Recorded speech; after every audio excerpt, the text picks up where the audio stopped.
Okay అది ఓకేనా. అందరికీ నమస్కారం.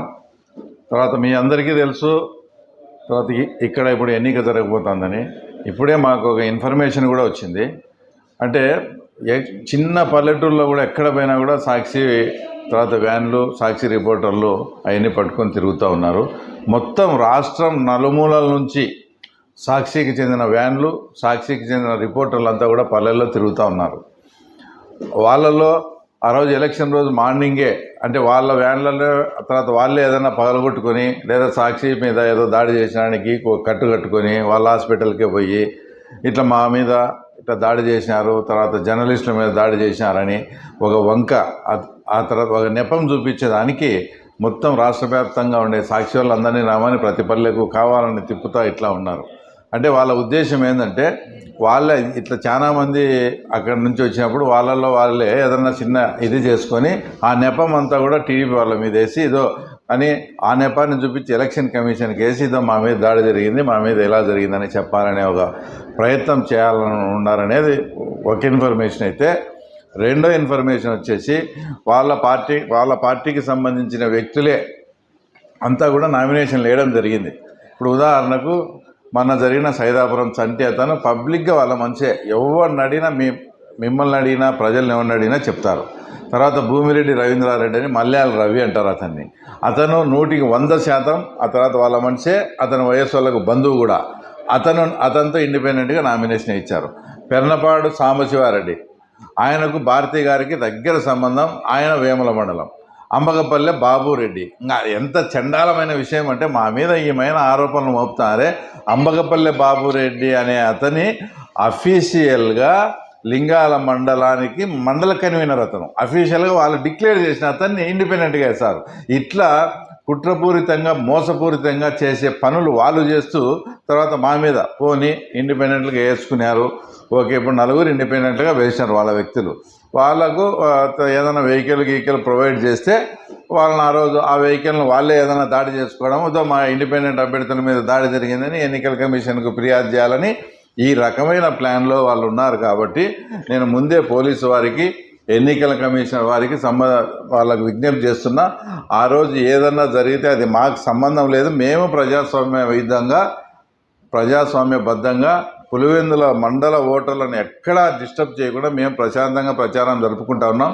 ఇంతవరకు జరిగిన 1 or 2 డిస్టర్బెన్సెస్ కూడా బయట మండలాల నుంచి వచ్చిన వైఎస్ఆర్సీపీ యాంటీ సోషల్ ఎలిమెంట్స్ వాళ్ళు ఏదో రకంగా ఉద్రిక్తత చేసి ఏదో రకంగా ఇక్కడేదో బాగా మేము చించినాం పొడిచినాం అని చూపించుకొని వాళ్ళంతా మేము వైఎస్ జగన్ దగ్గర, అవినాష్ రెడ్డి గారి దగ్గర ప్రాపకం పొందే కోసం వాళ్ళు చేసిన దాంట్లో భాగంగా ఇవి జరిగినటియే. పులివెందుల మండలంలో కానీ వాళ్ళ ఓటర్స్ను కానీ నాయకులను కానీ ఎవరు ఎలాంటిది వాళ్ళ మీద అవాంఛనీయ సంఘటన జరగలేదు. కాబట్టి నేను ఎలక్షన్ కమిషన్ వారికి, పోలీస్ యంత్రాంగానికి, అలాగే రెవెన్యూ యంత్రాంగానికి ఈ 2 విషయాలు, ఒకటి సాక్షి వాళ్ళను వాళ్ళే దాడి చేసుకొని దాని అంతా వాళ్ళ ఛానల్లో చూపించాలనే ప్రయత్నం, ఒకటి ఇండిపెండెంట్గా అంతా వాళ్ళ మనుషులనే పెంపించుకున్నారు కాబట్టి వాళ్ళ మీద దాడి చేసుకొని వాళ్ళంతకు వాళ్ళే అది మా మీద చిత్రీకరించాలని చూస్తారు. ఈ 2 విషయాల్లో మా వాళ్ళు కూడా చాలా అప్రమత్తంగా ఉన్నారు.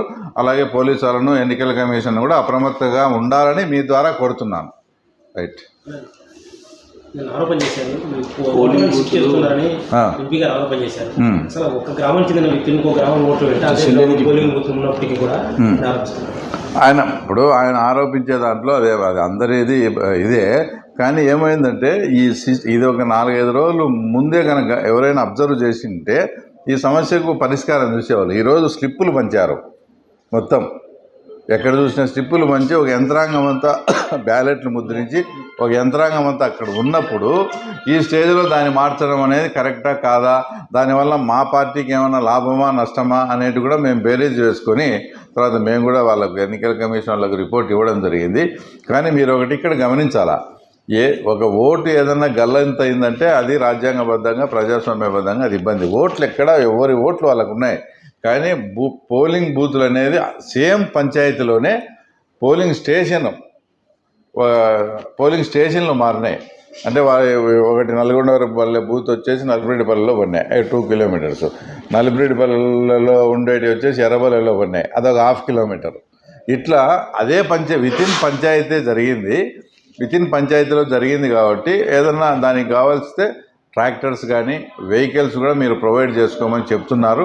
నాకు తెలిసి అది ఈయన పెద్ద రాద్ధాంతం చేసేంత సబ్జెక్ట్. ఇప్పుడు అదే పంచాయతీలో 2 కిలోమీటర్లలో పోతారు వస్తారు, ఏం చేయాలా తప్పదు. మనం ఎలక్షనే పెట్టుకునేమో, కొన్ని వెహికల్స్ అరేంజ్ చేసుకొని ఆ రోజు ఆ గ్రామంలోనే మన కార్యకర్తలతో మన ఓటింగ్ ప్రశాంతంగా మన ఓటింగ్ జరిపించుకోవాలా.